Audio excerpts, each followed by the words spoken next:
What's going on, guys? It's Jimmy here. Welcome to our daily show where we discuss everything going on here in our country that you need to know about here on a daily basis. Texas law enforcement authorities and sheriffs have launched a probe of migrants that were flown to Martha's Vineyard, backed by Florida Governor Ron Desantis. The strange part about this whole story to me is why the Florida Governor Ron Desantis paid for Texas migrants in Texas, maybe I should say, to be flown to Martha's Vineyard when he's the Florida governor and these migrants were in Texas and he used Florida tax dollars or possibly stimulus dollars is the strangest part about all this. And now there is possible criminal charges that could be brought about this. You can see here Texas law enforcement authorities said Monday they are opening an investigation into how 48 Venezuelan migrants were, quote, lured last week to board flights from San Antonio, Texas to Martha's Vineyard under a plan orchestrated by Florida Governor Ron DeSantis, quote, for nothing more than a photo op. Our understanding, this is a quote, is that a Venezuelan migrant was paid what we would call a bird dog fee to recruit approximately 50 migrants from the area around the Migrant Resource Center in San Antonio. Bexar County, Texas Sheriff Javier Salazar told reporters, quote, as we understand it, 48 migrants were lured. I will use the word lured under false pretenses into staying at a hotel for a couple days, said Salazar, who said the migrants were then taken by airplane at a certain point and flown to Florida before continuing to Massachusetts.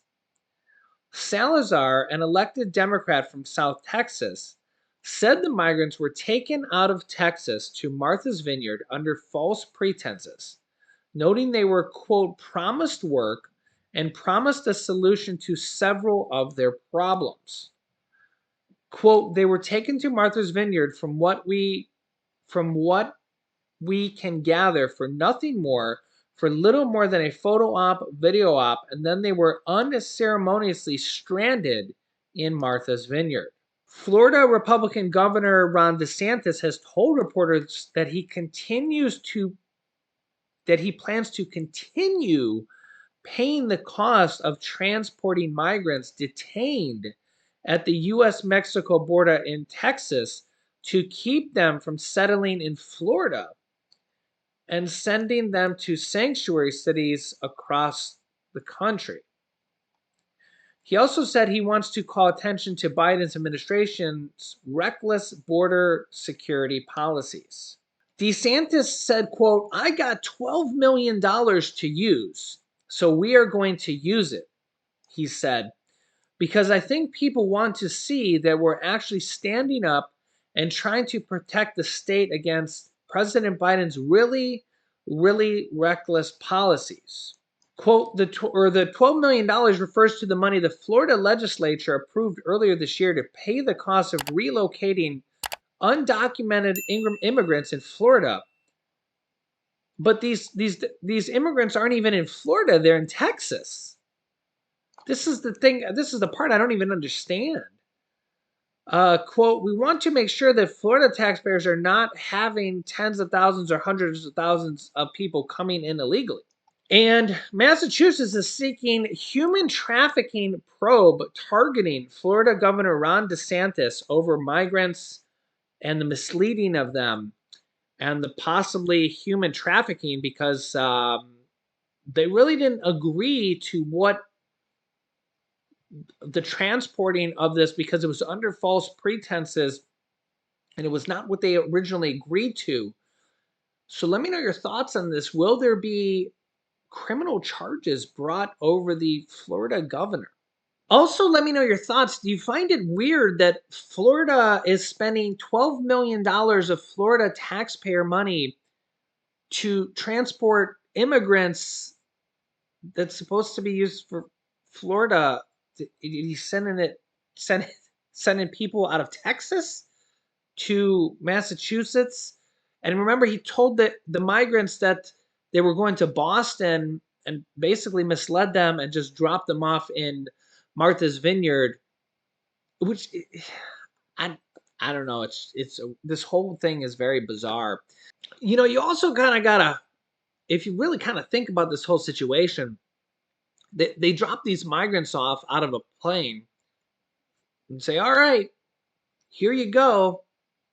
What are they supposed to do once they get there? I mean, think about it. I mean, I get that they're illegal immigrants.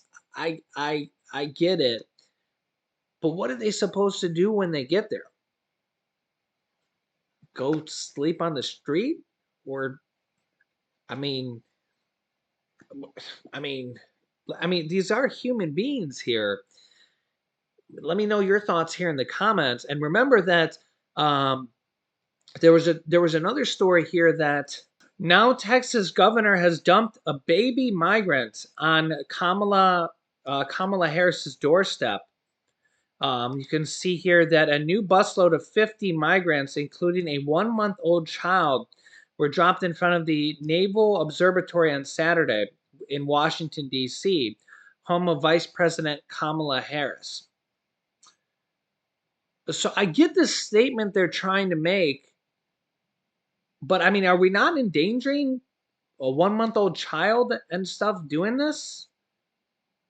Are we not like actually concerned about the people doing this?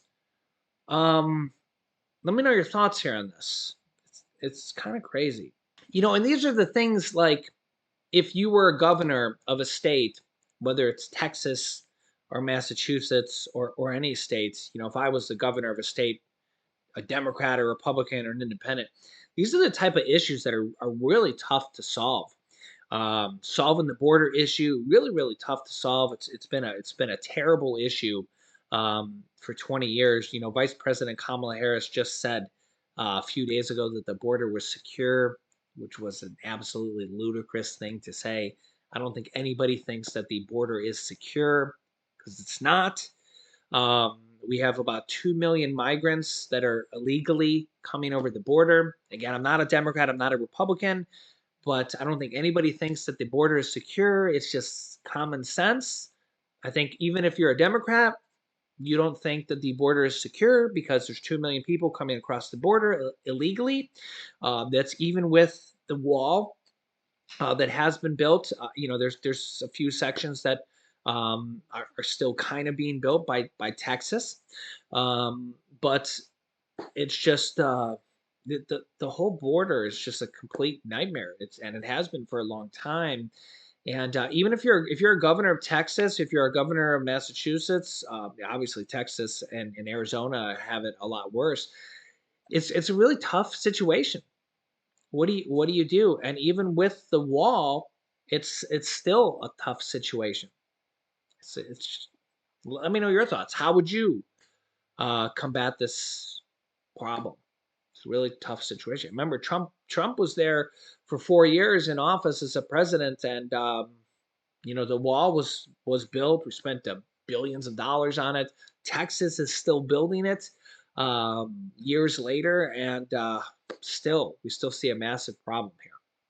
Another major thing here. President Biden says America will get inflation under control, but it won't be easy.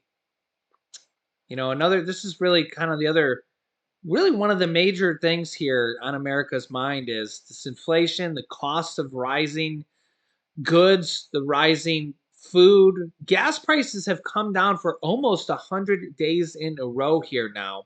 But gas is only one piece of the puzzle, and gas still has a lot to fall to go back to um, anywhere near the lows that we used to be.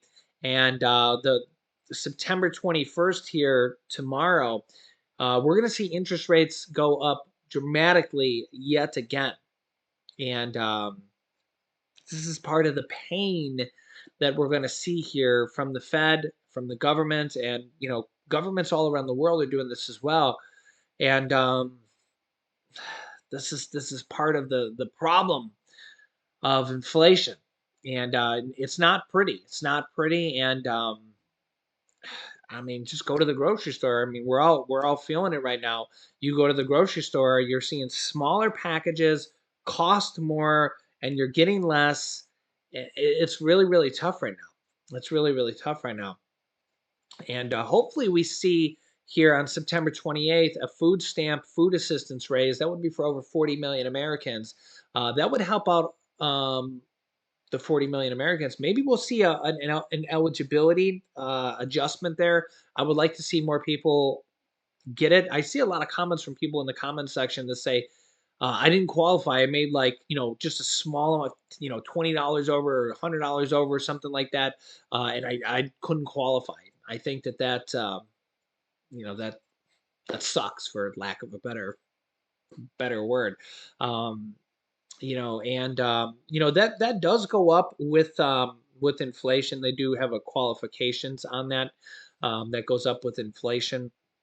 But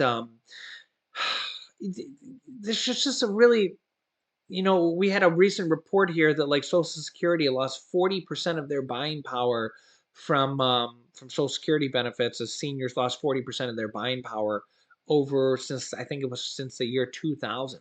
So even with the COLA raises, even with their annual inflation adjustment raises, the seniors lost 40% of their buying power over the years.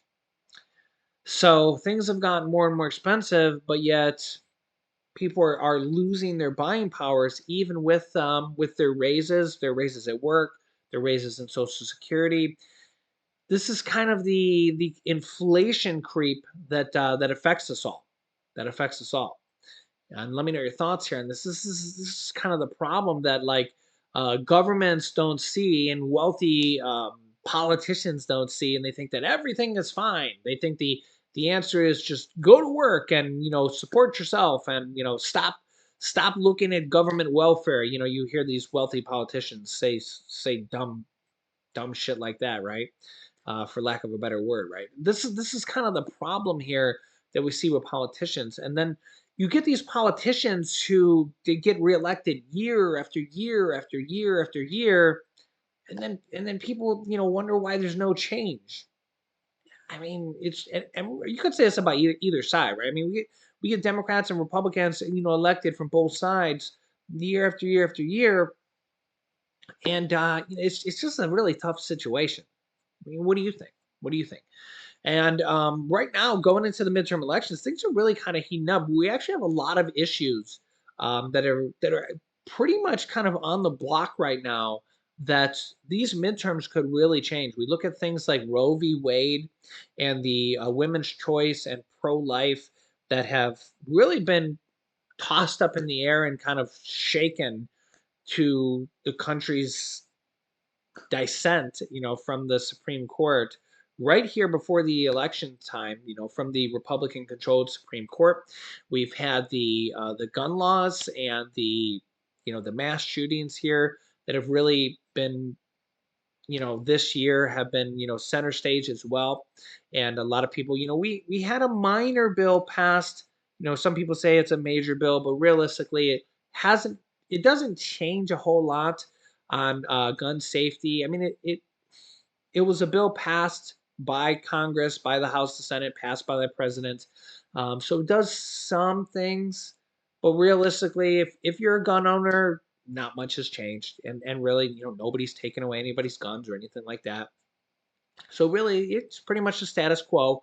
There's enhanced background checks for young adults ages 18 through 21, which I think is a good thing. I think it's a good thing. I think that most people would say that's a good thing.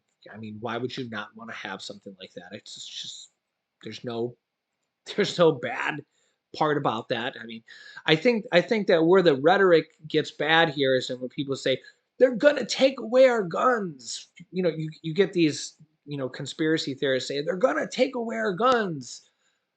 And if you really kind of look at the bills that are proposed here, like even kind of some of the more the bans, like the assault rifle ban.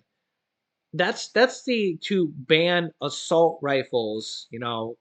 I get assault rifle is kind of a classification. It's kind of a slang term. I think we all kind of know what an assault rifle is, even though it's not really AR. But we all kind of know what it is, right? Um, it doesn't. They don't take them from you. Okay, if you already have them, you already have them. It's to ban the new sale of them. Okay, so because realistically, if you look at the amount of shootings that happen, people go. The majority of these shootings are from people that go and buy them legally. Why? Because they're very easy to get. You go to a place that sells them and you just plop some money down.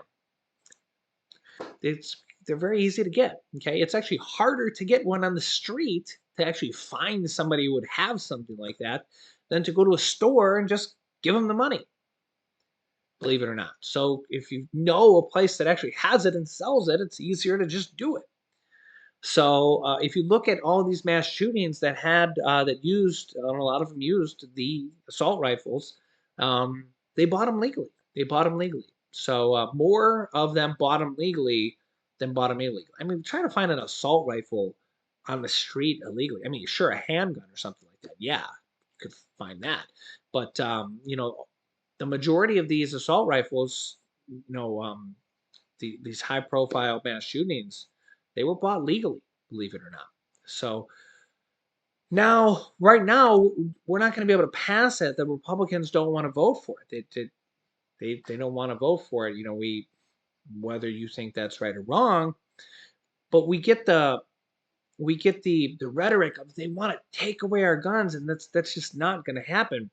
I mean, they can't even pass a ban on new sales of assault rifles, let alone taking. I mean, nobody's taking away guns because, I mean, if they can't even pass a ban on new sales of only assault rifle style guns, we all know what that is.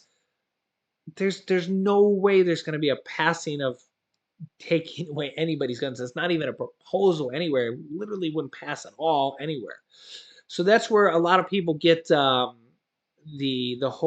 fear mongering on that type of stuff. The right to bear arms it's fully there in the Constitution. But the question here is that how do we make America a little bit safer and still protect the Constitution? How do we have women's rights stay, not be taken away, but also protect the unborn in the right way? All these things are very, very delicate issues, and they're very. You look at people on the right and the left and the middle, and there's a lot of very, very different opinions, and you can talk to 100 people and sometimes get some very, very different opinions, and sometimes you get some very heated arguments on this. um, and that's where you kind of got to look and say, where do the majority of Americans fall? That's why we have voting. That's why we have voting, because sometimes you get people on the far left, and sometimes you get people on the far right, and then you get the majority of Americans. And where do the majority? And that's why you have voting. You know, and this election is going to be the most interesting, I think, because right now we're having more women than ever sign up to vote because a lot of women feel like their rights are being taken away, whether they're on pro life or pro choice, because women on both sides are signing up to vote because they feel like the government is making the choice for them and they don't think that's right. And same thing with the right to bear arms. A lot of people think that the government is making the choice for them instead of them having the voice. And same thing with the pandemic. We had the same thing with the pandemic. A lot of people signing up to vote. And again, I encourage you to vote. I encourage you to vote. Call, email, tweet your representatives. Tell them, hey, you're our elected official. If you're not doing something that you're supposed to do, if you're voting the wrong way or something like that, let them know. I mean, I see this in the comment section all the time, and I say, hey, they're your elected officials. Call, email, tweet your representatives. You can call them by simply, if your senator is Bernie Sanders or Joe Manchin or Mitch McConnell, you literally just go to Google and type in Mitch McConnell phone number, and you'll get a phone number right to their office, and you can call them, and you can say, "Hey, I am a um, constituent of your state, and I'm calling to voice my opinion." You can tweet them on Twitter. You can go to Twitter, sign up for a free account, and you can write them on Twitter. You can email them. You could just go to Joe Manchin email, and you can find it on Google. So all those things you can just Google is your best friend. You can literally look it up, and you can call, email, tweet them. And of course, here on our YouTube channel, I keep you up to date on all this stuff here. What's going on here in our country, things that affect your money, what's going on in Congress, all this stuff here. It's part of my daily mission here on a daily basis. So let me know your thoughts in the comments. I'll keep you up to date here. And make sure to subscribe down below to our YouTube channel. Click the subscribe button and the bell icon. It's completely free to do so. This way you won't miss out on new videos that come out here every day at 10 a.m., 3 p.m., and 8 p.m. Eastern Standard Time, and I'll keep you up to date. You can click this video here to watch my newest video about checks that are going out to millions of Americans, and I'll show it to you right there on the screen. So click on that video next. Thanks for watching, guys, and I will see you in the next video.